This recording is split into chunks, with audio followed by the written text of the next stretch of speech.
कुपवाड परिसर हा सांगली महानगर हद्दीचा भाग म्हणून ओळखला जातो। तसे पाहिले तर या भागात गुन्हेगारी खूपच वाढली आहे। याच परिसरातील रामकृष्ण नगर येथे जाधव पीठाच्या गिरणीसमोर अमोल सुरेश रायते हा राहतो। सुरेशचा विवाह झाला असून त्याने प्रेमविवाह केला आहे। दोघांनी एकमेकांच्या प्रेमात पागल होऊन लग्न केले आणि संसार थाटला। पण नंतर मात्र त्यांच्यामध्ये वाद सुरू झाला। अखेर त्याची बायको त्याच्यापासून वेगळी झाली। ती वेगळी राहू लागली। दरम्यान आपली बायको आपल्याला सोडून वेगळी का राहते याचे उत्तर अमोलला मिळाले। त्याच्या बायकोचे तेजस संजय सिंग राजपूत याच्याबरोबर अनैतिक संबंध सुरू होते। तेजसमुळेच आपल्या बायकोने आपल्यापासून फारकत घेतली। दोघांमध्ये दुरावा निर्माण झाला असे अमोल याला वाटत होते। ज्यामुळे आपली बायको अशी वागते त्या तेजसवर अमोल चिडून होता। या रागातून त्याने तेजसची बदनामी सुरू केली।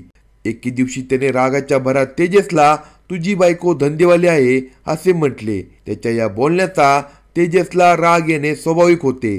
तो चिडला होता, पण त्यावेळी त्याने तसे दाखवले नाही। तोही अमोलचा राग करू लागला। अमोलला याचा धडा शिकवायचा असे त्याने मनोमन मनाशी ठरवले होते। त्यासाठी तो योग्य संधीची वाट पाहू लागला होता। अमोल रायते याला दारू पिण्याचे व्यसन होते। हीच गोष्ट हेरून तेजसने अमोलचा कसा काटा काढायचा याचा प्लॅन आखला। त्याने आपला मित्र प्रेम बाळासाहेब मद्राशी, निहाल आसिफ बाबा यांना सांगितले की अमोल माझ्या बायकोची बदनामी करतो। त्याला दारूचे व्यसन आहे। त्याला फुकटची दारू पाजायची आणि त्याच्याशी भांडण काढून त्याचा खेळ खल्लास करायचा। तेजसच्या मित्रांनीही ही बाब मनावर घेतली। दिनांक 23 जुलै 2025चा दिवस होता। त्या दिवशी रात्री तेजसने अमोलला फोन केला। आज पार्टी आहे, तू ये असे सांगितले। मुळातच आपल्या बायकोशी तेजस संबंध ठेवतो अशी शंका असूनही दारूसाठी अमोलने त्याला होकार दिला। दारूच्या आमिषाने अमोल रायते हा नक्की येणार याची तेजसला खात्री होती। तो आता येईल, नंतर येईल म्हणून अमोलची वाट पाहू लागला।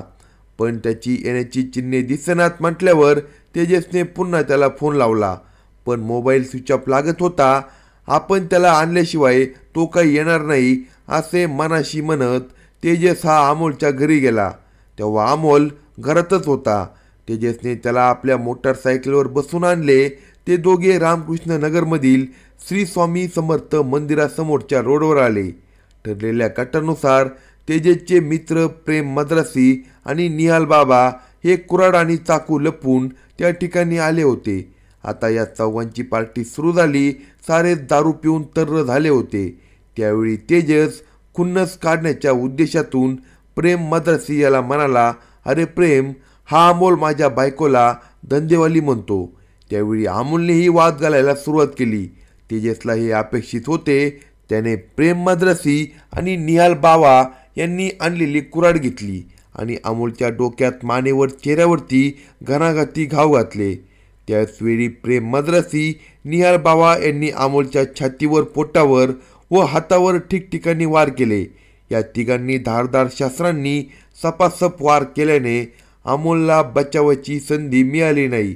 सर्वांगावर शस्त्राचे वार झाल्याने तो रक्तबंबाळ होऊन खाली कोसळला। काही वेळातच त्याचा जीव गेला।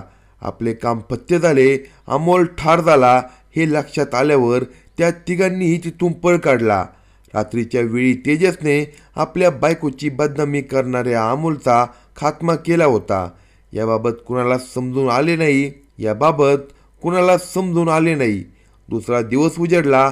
सकाळच्या वेळी फिरायला बाहेर पडलेल्या लोकांना रामकृष्ण नगर स्वामी मंदिरासमोरील रोडवर खून झाल्याचे दिसून आले।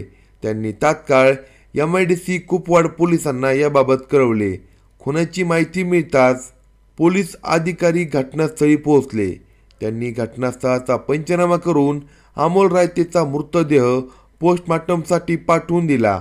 MIDC कुपवाड पोलीस ठाण्यात अमोल रायतेच्या खुनाबाबत त्याचा भाऊ अभिजित रायतेने फिर्याद दाखल केली। अज्ञात आरोपीविरुद्ध खुनाच्या गुन्ह्याची नोंद झाली।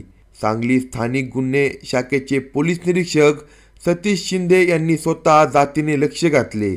त्यांनी माहिती गोळा केली. त्यातून असे समजले की मयत अमोल रायते याच्या बायकोचे अनैतिक संबंध असून त्यातून तेजस राजपूत याच्या समवेत त्याने वाद केला होता. साहजिकच पोलिसांचा तेजसवर संशय निर्माण झाला. त्याच्यावर लक्ष केंद्रित करून पोलिसांनी तपास सुरू केला होता. या प्रकरणाची सखोल माहिती घेतल्यानंतर संशयित निष्पन्न झाले. त्यानंतर संशयित प्रेम बाळासाहेब मद्रासी वय 25 राहणार महालक्ष्मी किराणा स्टोअर मागे रामकृष्ण नगर कुपवाड, तेजस संजय सिंग राजपूत वय 24 राहणार काकासो जाधव पिठाच्या गिरणीसमोर रामकृष्ण नगर कुपवाड, निहाल आसिफ बावा वय 20 मिलन गादी कारखान्याजवळ 30 फुटी रोड रामराव नगर सांगली या तिघांना अटक करण्यात आली. संशयित आरोपींना न्यायालयाने 7 दिवसांची पोलीस कोठडी सुनावली असून पोलिसांनी आरोपींकडून गुन्ह्यात वापरलेले हत्यार, कुऱ्हाड, 2 चाकू, 2 मोटारसायकली जप्त केल्या आहे. त्यातील एक आरोपीला 24 तासाच्या आत पकडण्यात आले आहे. अशाच नवनवीन क्राईम स्टोरी ऐकण्यासाठी कलम 302 या मराठी चॅनलला सबस्क्राईब करा आणि आपल्या प्रतिक्रिया कमेंट बॉक्समध्ये कळवा.